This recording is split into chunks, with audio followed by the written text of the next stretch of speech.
look, I think Intel has to become the U.S. chip making champion. And I'm not talking about instead of TSMC being here and making lots of chips, or even Samsung coming around.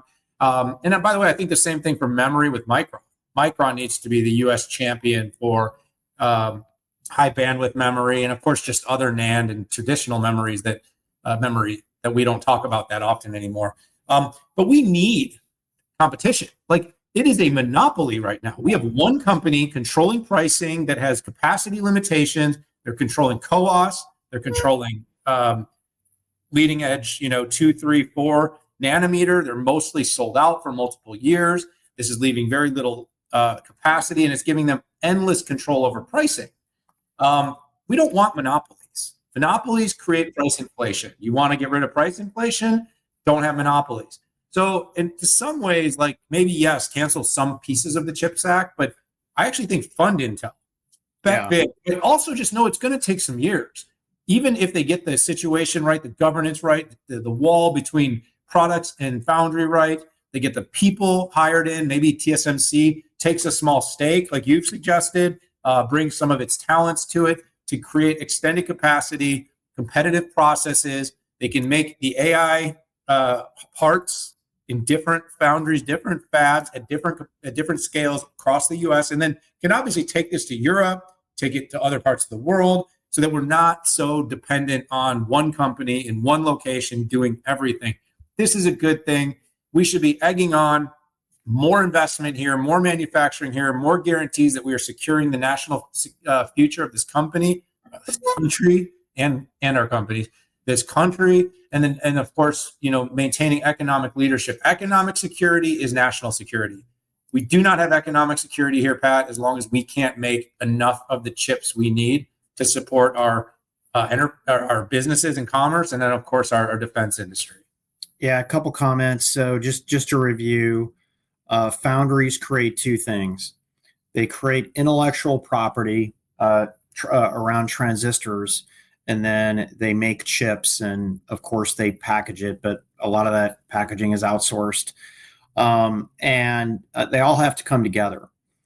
Scenario would be that TSMC invests that $100 billion, builds the factories, and let's say, we're on 2, and then the follow-on. If China invades Taiwan, essentially the shot clock time stands still. All we can build on TSMC is the intellectual property that's currently out there and being produced. And today, CC, the CEO and chairman of TSMC, basically put the true colors out there. I love it. He says a lot. I don't know if he knows how it can rubber band or boomerang back, but he essentially said, hey, don't worry about this whole thing. We've got 10,000 of our best engineers still in Taiwan, and we'll have 1,000 in the US. Essentially, those 10,000 people will be IP creators and implementers, and then 1,000 here in the United States will be implementers of that IP created in Taiwan. So the Earth would probably stand still for 2 or 3 years, where nothing would move forward. Now, here is the other scenario that I've been thinking about, okay? And call me crazy. By the way, tell me on social media if you think I'm nuts here, but let me lay this out.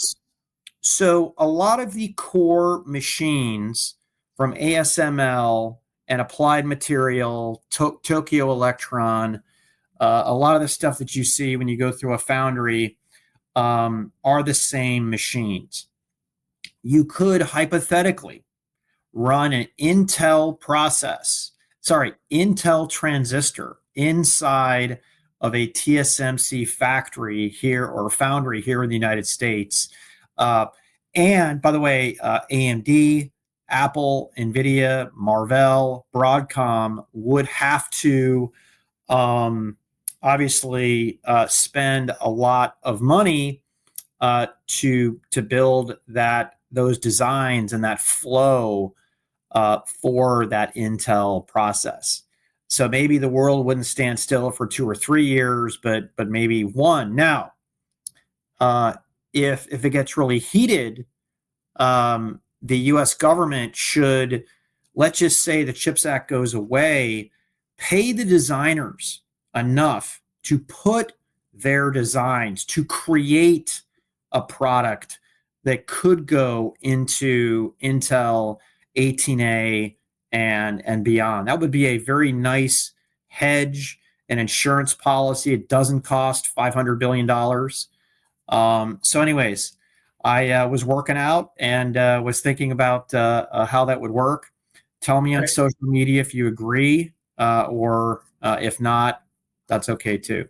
I don't agree with you on much, Pat, but I actually have been saying for a long time that a lot of this can be solved with policy. And the fabless may not like being told they have to produce a certain amount of their chips, but this is actually one of the true cases of real national security, is making sure that survives. And like I said, I don't know if that means some sort of additional levels of security of how IP is protected between products business and the foundry business. I'm not a huge fan of the breakup idea.